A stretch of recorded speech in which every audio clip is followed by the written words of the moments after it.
Olá, povo de Deus, tudo bem com vocês? No vídeo de hoje eu vou falar de 3 teorias que tentam explicar quem eram os gigantes descritos em Gênesis capítulo 6. É um texto bastante questionado e vários inscritos já me pediram para falar sobre esse assunto. Eu vou explicar de forma bem objetiva cada teoria e ao final vou falar em qual das teorias eu tenho preferência. É claro que talvez você não vá concordar, mas isso não é motivo de conflito, não é mesmo?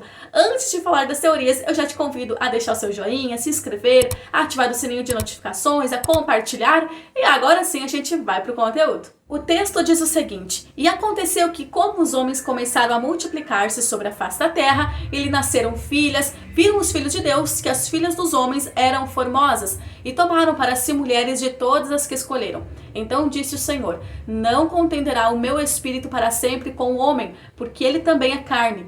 Porém, os seus dias serão 120 anos. Havia naqueles dias gigantes na terra, e também depois, quando os filhos de Deus entraram as filhas dos homens, e delas geraram filhos. Estes eram os valentes que houve na antiguidade, os homens de fama. Gênesis 6, 1 ao 4. Primeiro, é importante apontar que a palavra gigante, aqui traduzida nesta versão que eu estou usando, ao meio da revista corrigida, é Nephilim, e este termo foi traduzido de maneiras diferentes pelos tradutores. Alguns traduziram a palavra como tirano, outros como nascidos da terra e outros simplesmente como gigante. A primeira teoria explica que estes homens eram gigantes em poder e influência. De acordo com essa teoria, acredita-se que a palavra nesta passagem se refere a homens influentes da época, poderosos, detentores de certo grau de controle social. Seria então por este motivo que, ao final do versículo, nós temos o adendo: e estes foram valentes, ou eles foram os heróis. Porém, esta teoria ela traz consigo alguns pontos incompletos, como por exemplo,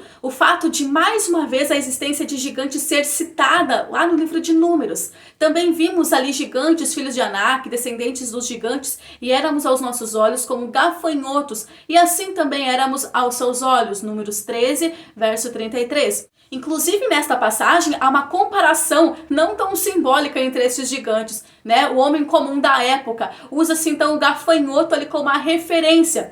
Portanto, dificilmente nós poderemos encaixar aqui uma interpretação mais filosófica. No entanto, é possível que realmente se trate de homens notavelmente habilidosos, influentes, apesar da ausência de argumentos mais sólidos. Por outro lado, os adeptos da segunda teoria afirmam que houve uma mistura genética entre anjos e humanos. Desta forma, anjos caídos se relacionaram sexualmente com as mulheres e o fruto então desta relação seriam humanos geneticamente modificados. Esta teoria, apesar de ela ser bem aceitável, mais do que a anterior, ainda assim ela apresenta algumas falhas. Comecemos, por exemplo, a refutação pelo fato de que os anjos, de acordo com as próprias palavras de Cristo, não possuem sexo. Esta visão faz todo sentido, afinal, por que Deus criaria os anjos com órgãos genitais se nos céus não é necessário que os anjos se reproduzam?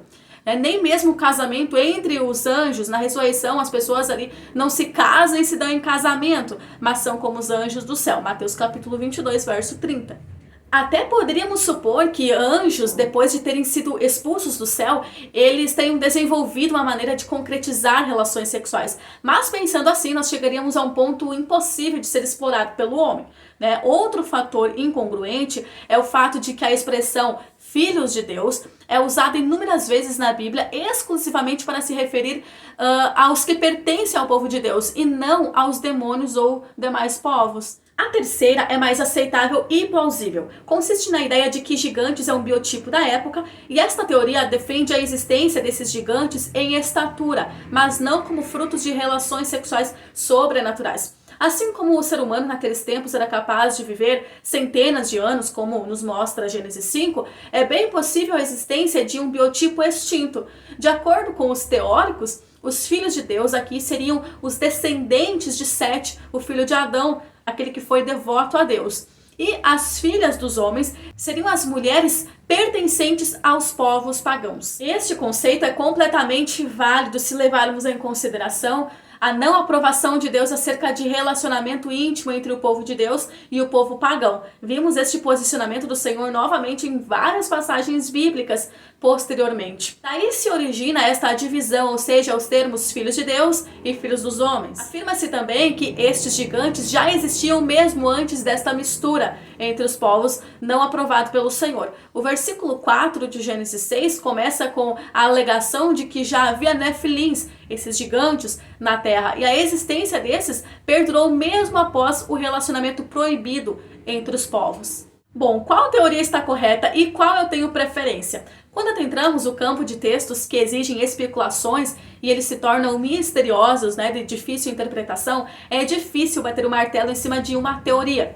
De preferência pessoal, e a partir de estudos, entendo que a terceira teoria é a mais plausível. Ou seja, na minha visão atual, acredito que se trata de um biotipo da época e que os filhos de Deus foram descendentes de Sete e as filhas dos homens descendentes de Caim. Cabe a você acreditar naquilo que lhe pareça fazer mais sentido.